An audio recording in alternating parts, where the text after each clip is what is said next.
this is Linda Lysakowski with today's quick tip. And our question today is from a development officer who asked, what should I be measuring in my development office and how should I be measuring it? Well, the short answer to that is there's so much you should be measuring. First of all, let's start with special events. Measure not only the gross income and the net income. Believe it or not, there are some people who don't even track that. They only look at their gross income, but also look at things like the amount of volunteer hours, the staff time involved in putting on that event.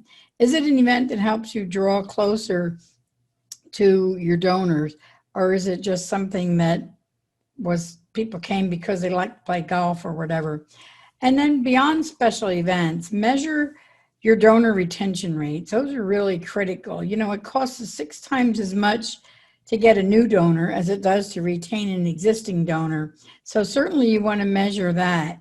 And it's not just measuring your total income. How much did you raise this year? Oftentimes that's what board members want to hear, or maybe even what your CEO wants to hear. But measure how much money came from each component. How much did you raise from businesses? How much from individuals? How much from foundations? Measure your grants. How many did you write? How many were funded?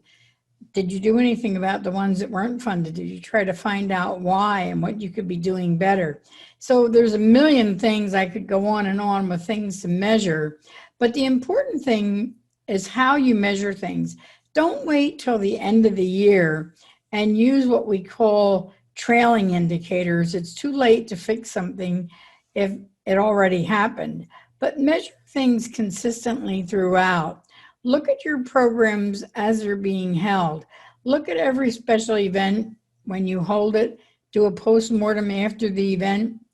And if it didn't make money or it didn't achieve your ends, then don't plan to do it again next year. Look for something different to do. And track your donor retention rates. If you're not meeting your goals in donor retention rates, then what can you do about it? Maybe switch off the way you solicit those donors. Instead of direct mail, try email, try a phone-a-thon. Do some things while you're in the process of doing your development. Don't wait till the end of the year, because then it's too late to change things. You can't change the facts that already happened.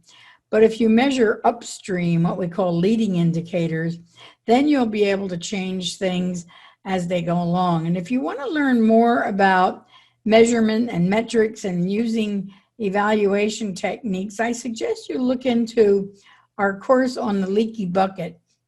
And there's a link in here that you can learn more about that course. But the leaky bucket talks about not only all the things you should measure, and you can measure lots and lots of things, but you don't have to measure everything. So measure the things that are important. It will tell you what to measure, when to measure it, and how to measure it. So I look forward to seeing you on the course and in our next quick tips. Bye.